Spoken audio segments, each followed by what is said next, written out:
Hey guys, welcome to our weekly call. Today I am super excited to have James Michener on the call. A little bit about James. He's actually out of the Arizona area or of the country, and I'm going to read off just some of the things that James has succeeded at. Now, as you guys know, feeling lucky is not about luck. It's about hard work. So I'm going to outline this and then we're going to talk with James and find out a little bit about some of the things that have held him back, that were challenges, where he was before real estate, and what real estate can really be. So I'm going to read these off because they're awesome. Sold 313 homes in their MLS in 2021. Congratulations on that. 278 in 2020 and 253 in 2019. Now, some people ran for the hills in those years, so that's fantastic. Rookie of the Year 2015, won Realtor of the Year 2021, top team in Better Homes and Gardens in 2021 for volume and transactions. And on top of that, also into real estate investing, which is really cool. So 18 rentals and do hard money fix and flips for 10 to 15 houses a year. So without further ado, James, welcome onto the call. I'm super excited to have you here. Thanks, Kaila. I'm excited too. This is really cool. I'm excited for your journey and whatnot. It's been awesome to see you grow. So we're both. I just want to be like you when I grow up. That's all I want. Yeah. Gosh. Yeah, it's funny. From all the real estate sales, I got a bunch of money saved up, and I'm like, okay, what do I do with this? Because prices are high. Where do I move this, and what do I do with it? And anyways, it's been an interesting year to say the least. As your post when you said, interest rates have doubled in 3 months, it's like, what do we do at this point? So. Back to basics. Yep, So totally. speaking of back to basics, take us back. So for everybody watching, obviously feeling lucky is, like I said, all about not luck. It's the hard work that we put in to get to these numbers, to get to the success. But for some, everybody always sees the Facebook beauty shots and the wins. So tell us what that first, where you were when you first got into real estate. Like what was going on in your world when you first got in?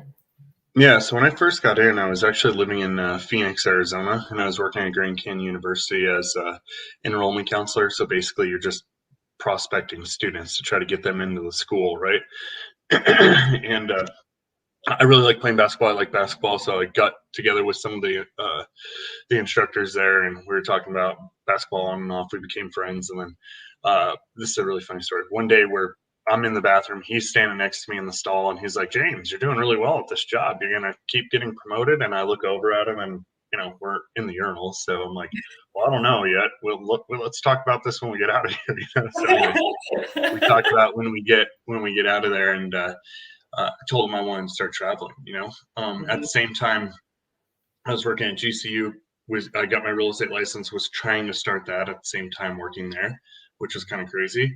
And so I told the instructor, I was like, well, I want to travel and I want to teach English somewhere. He's like, oh, I have a teaching program in Taiwan. So maybe you should try that for a couple months. So I left, I did that. So I quit real estate and I quit GCU for 9 months, ended up coming back and then got into it in November, had 0 sales up until June 30th was my first sale. So from November to June 30th, when I got back, I had nothing. I tried following my brokers, like, oh, send out stuff to your SOI and, open houses. And it just was moving so slow.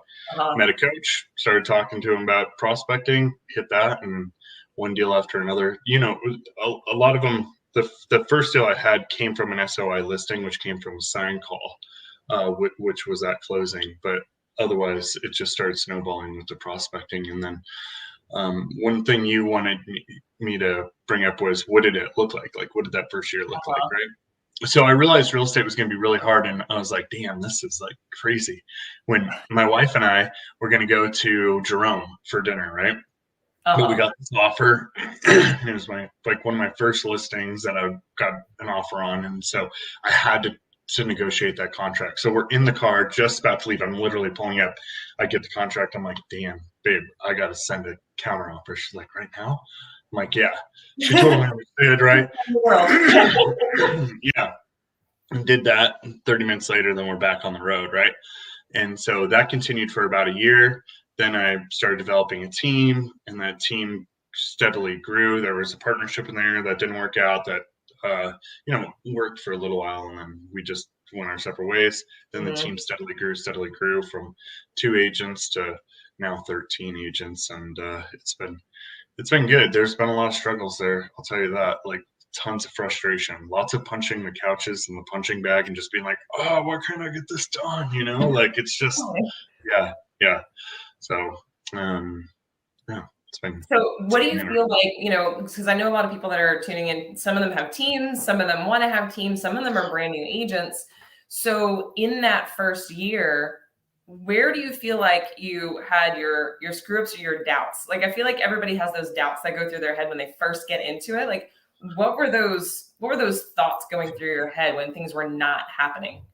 Yeah, so my biggest doubts were my age, right? So I started at 25, 26, when I really started hitting it hard.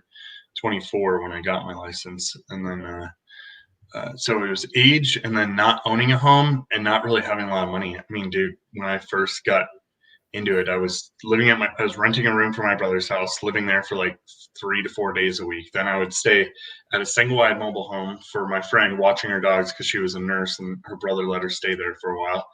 And it was like the worst neighborhood ever. And so I had I just had no foundation at that point, but I knew I wanted to work through it. And one day my brother came home and he said, hey, dude, you got to move out because we want to get my daughter her room back and whatnot, which was, his wife just didn't want me there. Right. So anyways, she didn't want, she was married, family didn't want to couch surfer forever. Is that what we're hearing? Yeah, which is funny because I was paying the entire rent for them. All they had to pay was their utilities. Yeah, and I was helping watch the baby, and she was awesome. I love my niece, but anyways, it's just me and my brother were best friends, so it's hard. She wanted him, right? So anyways, long story short, yeah. So that's actually what sparked me to be like, dude, I am never letting anybody else dictate where I live, what I do, or anything like that. So I started hitting the phones, door knocking, being super aggressive, and just hit it. I mean, I would be at the office at like 5:45, 6 a.m. just to look at what was going on, try to get my stuff lined up, see what I wanted to door knock, get that printed up to go. But first I was going to do my phone calls, then do my door knocks. Yeah. And people are like, dude, you're intense. I'm like, dude, I want this so bad. Like and it worked out. Yeah. I was going to say, you have a team, you have agents that are on your team. Is that something that you notice, like as you're sitting there going, whether they're hungry or they're not hungry? Because that's something that I see in people is, they want to hit your kind of success level and they go, well, I'm doing the things. And then if you really look at numbers, it's like, how hungry are you really though? Yeah. Yeah. I mean, that happens all the time, right? But I also have to give them a little grace too, because not everybody's going to be like me. And I know that was crazy. Like what I did in those first few years, even what I've done in the last couple of years, has just been nuts. So I give a little bit of grace because I felt like I was going to lose some team members because I was pushing so hard. Yeah. And my wife one day is like, maybe they don't want to be as busy as you. Maybe they don't want to, maybe they don't want to be the next James Michener. I'm like, what do you mean? Come on. Like, I can coach them. I can do everything. Like, they can be millionaires in like a couple of years, I'm like, oh my gosh. Like, no, like, not everybody's built that way. I'm like, okay, cool. So anyways, I backed it off, but that is frustrating and that can be tough, but they're good in their own regard. And, you just give the leads to I'm learning this too. Like this has been a big learning curve the last 2 years, I would say. Like I've actually, because I pulled back from my production, right? So I pulled back from my production. I've given back to my team. Now that I'm giving back to my team, I'm seeing what the true weaknesses, like the true challenges are, right? Like what can I do to make us better? And I thought, oh, cool, we're all humdory, like we're number one all the time and everything. But that's because I was producing a lot and I was still cold calling. And I still am cold calling and I'm still doing my calls and whatnot. I'm going on some appointments, but yeah, it's dude, I've learned a lot lately. So, yeah. Well, and I think that's a really big eye opener. So for anybody that's watching, if you want that success, it also comes with some sacrifice. It comes with the hustle. It comes with, like Amanda talked about last week, that grit. Like, yes, you have to double down. You have to do things that are uncomfortable, but also the idea of not everybody has to do that. Meaning you may not want that kind of success. And success, I think people look success as just money. Success could be I get Sundays with my family. Success could be I get to pay to go to Disney. Success can be, I can provide, date nights with my spouse. So when people are looking at success, it doesn't have to mean your kind of success or your definition of success, but it can mean something else to somebody else. So I think that's something very interesting, that it is different for everybody, and not everybody desires that outcome. I had that challenge too, where I Yeah. had the same thing. I was pushing my team, I was pushing people I was coaching, and I came to the realization, Ryan said it to me, he's like, well, I mean, not everybody's you. And I'm like, Yeah.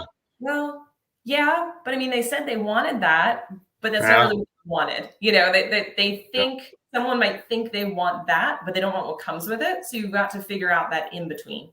Dude, and I get it now. Like, I understand. Like, it's stressful. Like, I've been so busy, like, my phone go off nonstop all the time.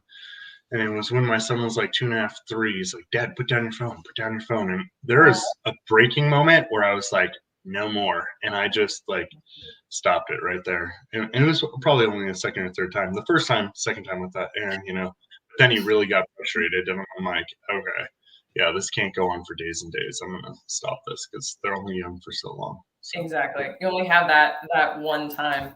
totally. And it's so cool. I love it. Yeah, it's amazing. But, So, question for you, because I've got plenty of yeah. questions. So, as you were growing this, as you were going through your business, has it all just been uphill? Like you got through that first year, you figured out your rhythm, and then everything after that has been absolute gravy. What kind of challenges have you hit between that start and where you are right now? Yeah, I would say the first couple of years of real estate were like just a roller coaster, right? Now it's kind of like, woo, doop, doop, doop, doop, and then you're like, oh shoot, I want to grow. Whoa, and then you're like, okay, I'm taking that Those on. really big jumps. But those whoops get a little bit easier because you're like, damn, I know how to get momentum on this now, and I know how to trajectory and go a little bit faster. Yep. So yeah, there's definitely been its challenges going forward. And a couple of those have been just knowing what CRM to use, right? How often do I need to talk to my agents? Like, um, I'm always with the turbo, like I've coached with Kevin Ward and Colton and a couple of guys, Bob Loeffler with Fearless Agent, and a Mhm. couple of those guys, they all have different theories, right? And I love all Yep. of them. But Kevin Ward always talked about like his turbo leads, right? So I always tried to go after those turbo leads right away, and I didn't really stick with my sphere of influence, which I wish I would have done, which is the next thing that I'm doing now. You know, Can you explain what turbo leads are? turbo leads are your canceled expireds for sale by owners, so that you're going after, and then yeah, those are the turbo leads. Those The are the people ones who that, are like, I'm here, I'm ready, come get me. yeah, for sure. They've already raised their hand. For sale by owner wants to sell. They put their hand up. So as canceled and expired, they just didn't have the right, you know, maybe they're crazy or maybe they just didn't have the agent telling them the right stuff for the truth, right? So, Yes. but yeah, so I was going after turbo leads. I would stay in touch with people because that's just who I naturally am, right? But I wasn't doing the mailers. I wasn't doing the phone calls. I would do a text here and there, Mhm. But now I'm really going to focus in on that and hone in on it. Because if I can do, I mean, our price point's pretty good now, right? So now I'm looking at, thank God I've been able to do really good in real estate because I've invested really well also. Yeah. So now I'm kind of at a point where like I can keep the team pretty busy and keep myself busy enough, which might be Mhm. 30 to 50 deals a year if I want to do that, but still keep the team at a really good pace. So, but how I have to do that is my sphere of influence and keeping up with past clients and stuff. Yeah. And So that that's was, that's interesting. We both have similar backgrounds to that. Like when I first started, I did not want to call my sphere. I yeah. don't know why. Like I was scared to call my sphere. Like that was scary to Yeah. me. Other people get scared of cold calling random people. I'm like, I'll call a random person all I day. know, me I too. will, I Yeah. will walk up to them on the street. They can curse at me, and I'll come back again and reintroduce Yeah. myself. Like, Yep. and that was my first 3 years, and it was boom, boom, boom. But I knew, and here's something to note, you guys. Part of the reason I'm making an assumption here, why James also did that, is because it was measurable. You know, if you have X number of X number of calls equals X number of conversations equals X number of opportunities and deals. So you can break that down where, I didn't like doing sphere partly for the reason of okay, well, I'm going to contact all these people consistently, and I never know where my next deal is coming from because I have to wait on them to make that decision of whether or not they want to buy. I can't convince them of that versus I know this person wants to buy. I just have to convince them I'm the right person for that. And that's where that difference is when when I'm coaching clients, oh, I talk to my sphere, I talk to my friends, I do social. That's supporting, right? Like that's supporting work of showing, yes, I do the things. This is where it's measurable. So like when you're looking at this, how are you approaching, I'm going to call it cold calling, but your turbo leads versus your sphere? So now that you are where you are.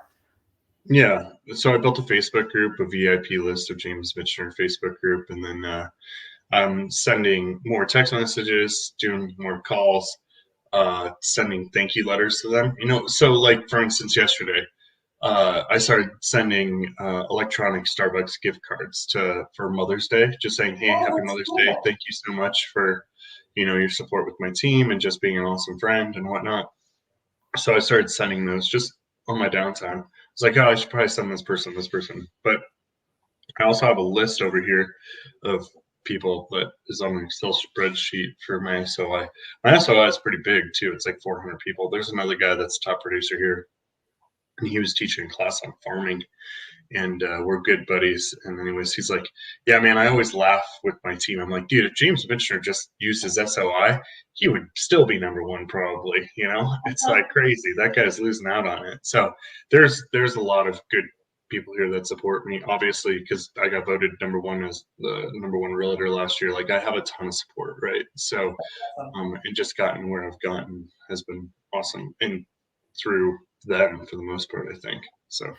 So with that, so you said you have a top list. So I'm sure some other people might have this question as well. How are you selecting your top VIP list? Like what does that look like? I feel like if they supported me in the past, like I have one guy, uh, Lowell, who's awesome, right? He's a cowboy. He flies helicopters, and like it's like, "Hey, Lowell, how you doing?" "I'm good, James. How are you?" And it's like, "Oh, good." I'm like this golden retriever, and uh, he's like this German Shepherd, right? But he's super cool, and he's super. People listen to him, and like when he gives out a referral, uh, it gets done, right? And he's referred me countless times.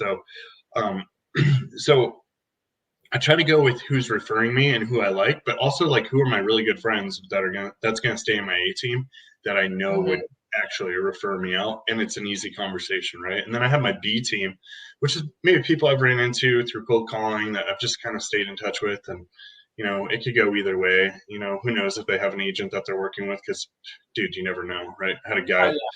yeah, the other day that was like, "Yeah, come on over. You can drop some stuff off. We'll be here this weekend." So I dropped a CMA off. Then my team member was going to go over for a listing appointment on Saturday. Followed up with him on Tuesday. He's like, "Dude, I mean, I just got to be honest. We got, and I know I'm going sidetracked, but I just want everybody to know that this even still happens to me, right? Uh-huh. You're Yeah, just human. want to let you know.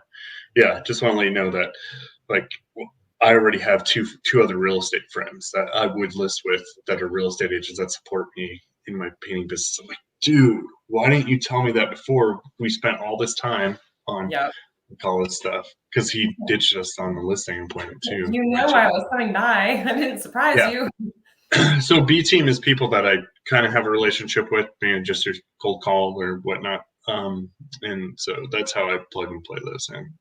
That's It's awesome. tough though. That's tough too. Like, who do I put where? How often do I contact this person? Because you really want to hone in on the ones that are really, really going to help you. Is the ones Yeah. that you really want to hone in on, and the B team should be a really solid B team. So And moving them towards a team, giving that yeah, support, that for sure. encouragement. Yeah. Yep. So like Yep. the shift for you, because I know I'm the same way, going from expireds, FISBOs, withdrawals, that kind of list, it's a different kind of conversation. It's very much, you want to do it now, let's sit down now, let's do it now. Yeah. To now let's start, kind of layering in sphere conversations.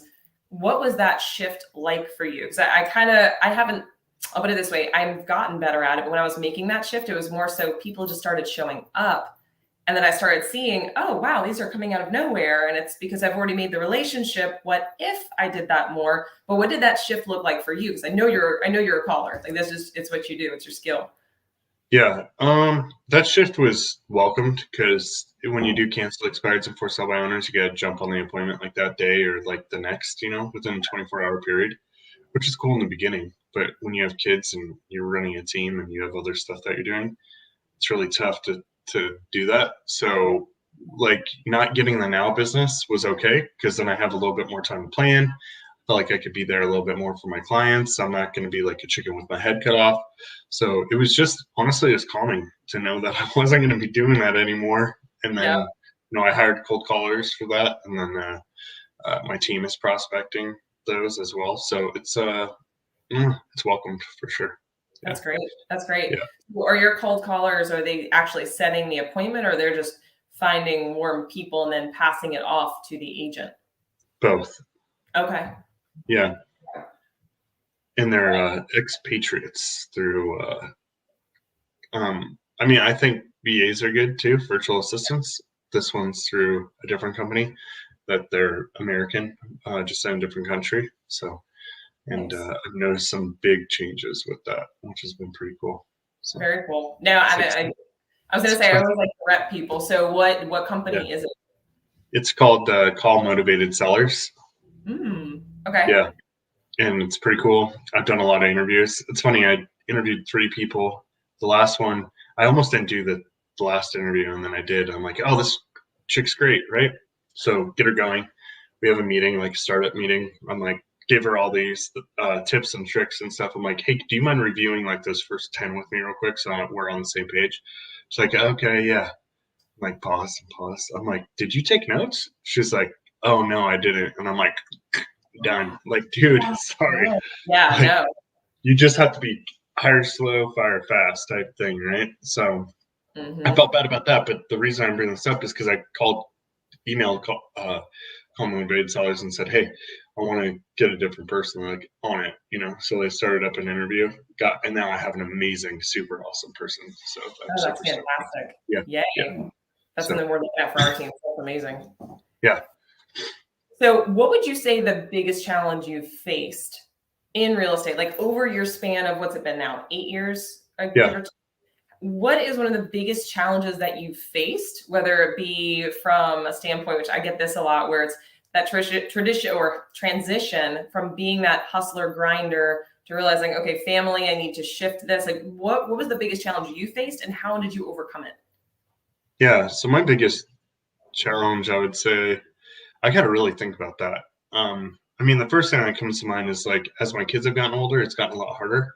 So managing that time a little bit, and Yeah. then not losing myself. And this is a big thing for me, right? Because I got so engrossed in real estate and so, oh, I want it and I want it bad Yeah. that I kind of lost part of myself. I stopped Hmm. working out, I stopped, playing basketball, doing some other things because I was just so single tracked.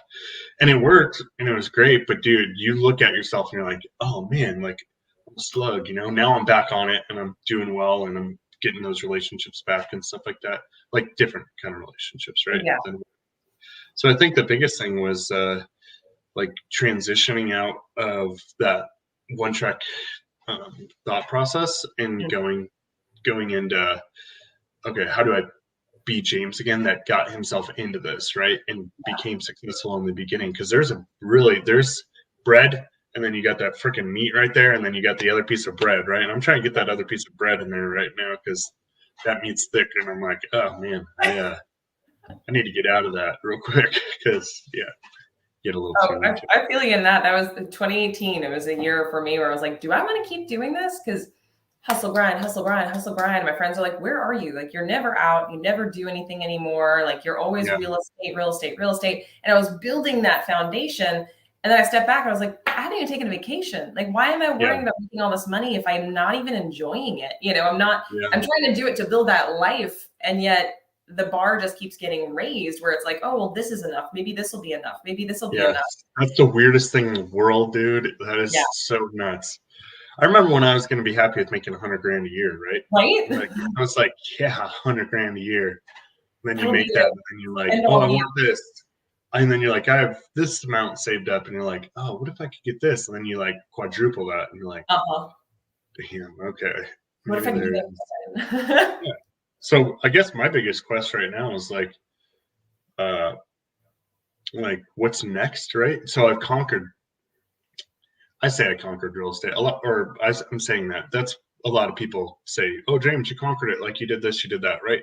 Like, sure, I conquered it. Like there's a lot to grow through that. But what's next for me, right? Like what's Mhm. next for my family? Where You does hit this those grow? goals. Yeah, you What? hit those goals, and I was going to say you can be confident in saying, "I did what I came to do in this." Yeah, Not necessarily whether it's conquering, because people say that, "Oh, you're so successful." It's like, well, my definition's a little different. Like I haven't hit that yeah. thing that I want to hit yet. So what is next? I mean, I know you're set up with some rentals. I know you want to do more investing, but like, what is next in that quest? Yeah. So let me go back to what you said about 2018. You were like, "Oh my gosh, that was a hard time for you." Mhm. Probably the end of 2019 or 2020 was that, but I don't regret any of it, right? Because getting to that point was what got me here and like set a huge foundation. And I don't think I like totally destroyed everything, like it was still good. Like, yeah, it was I can just, it read was just, it. it was just a realization, right? Yeah. So for everybody out there listening, like keep killing it, keep working hard, but just know that there's going to be a time where you're going to start to feel that and maybe listen to it, because I'm glad I listened to it. So Mhm. uh, you asked what's next, right?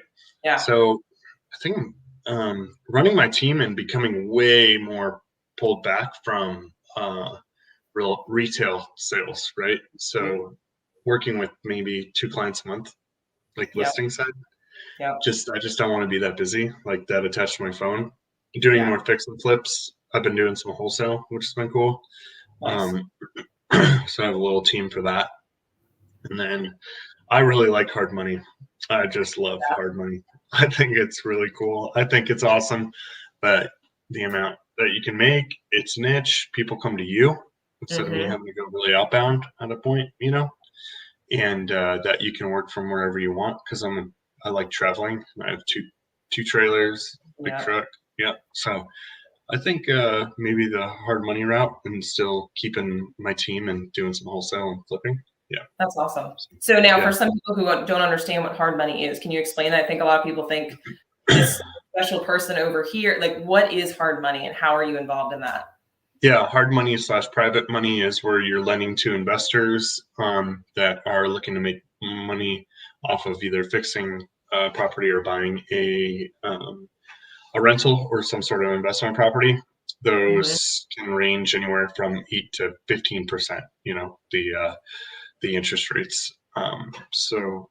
And I don't know all the laws. I'm actually meeting with an attorney next week. I'm meeting with another guy today after one of my listing appointments that's been doing it for a while. So I'm learning all of this. I've just been like nickel and like I've done maybe 5 a year or so, but they've been Nice. really lucrative and super cool. Like, dude, when I come home and I'm like, Shannon, look at this, who's my wife, and you have all these checks that add up to like 10 grand, and she's like, whoa, where did you get that? It's like, dude, that's from the money that we have that we saved up that we've lent out, like that Uh-huh. feels really good, and people come to you, and I like that part. So It keeps um, it moving, which is great. yeah, And to kind of add to that, when we're looking at our economy as a whole, when we're looking at inflation skyrocketing, which I know they're saying it's 7, it's really not, it's probably closer to 12.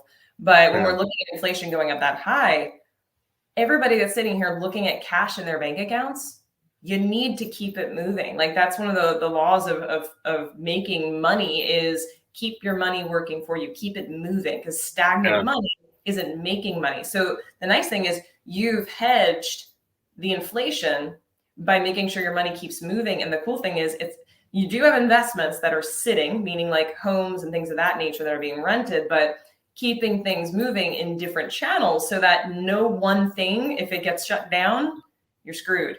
Like yeah, I think that's something a lot of people ran into in 2020. They're like, oh, all my bets are on this. And it was like, yeah, and that one thing that would never closed or shut down or wasn't available.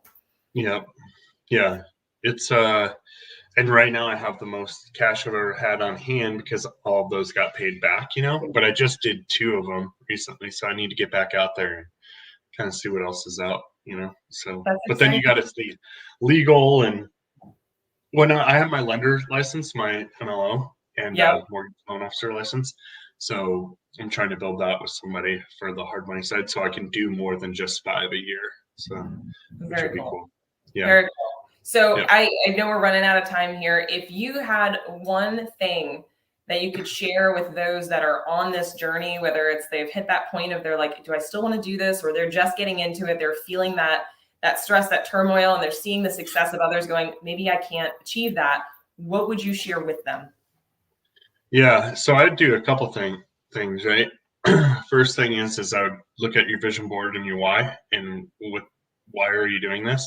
Mhm. Second thing is I'd read 3 books. I'd read the Miracle Morning by Hal Elrod for real estate agents, Mhm. The Richest Man in Babylon, and then Rich Dad Poor Dad. And then I would sit down with my significant other and ask them, hey, what do we see this going? This kind of how I'm feeling, or I really want to dive into this. What's our Mhm. game plan so that you're both really set up? And then I would absolutely, if you're feeling stuck, and even if you're not feeling stuck, I always think a coach is really good. So a coach is super freaking helpful. I mean, dude, if I would have just sat there and listened to my broker in the beginning, I would have been like, Rude. I would have been out of the business, right? So, yeah. It's so true. I have 3 coaches run right now. One to help me with my team, one to help me Yeah. in my business, one to help like 3. And when you sit back and go, wow, really? Like you have a coach for your coaching company? And it's like, well, Yeah. yeah, everybody seems to think that others got there by themselves. We Yeah. didn't. We always had assistance, whether it was guidance or people around us to support us. Like it's never just happened magically. You didn't just have all the answers birthed into you that you came and Yeah. were like, I know all of it. Let's keep going. So Yeah. it's humbling and it's good to hear that, yeah, we all need help and it's okay to No, for ask. sure. I still want it. I want to get a fitness coach soon. I want to, like, yeah, there's a lot of things that I want to do. Right. I So, love it. I love yeah, it. Well, hey, thank you for being on. If anybody you're didn't welcome. write those books down, we'll go ahead and pop them in the chat box here in just a moment. And if you missed the live, go ahead. And if you're just coming on now, jump on Masters in Real Estate group. We'll put that link in the chat box as well. So thank you so much. I appreciate you being on. Good to Yeah, see you. you're welcome. And Good to see you. hopefully see you in person soon. Yep.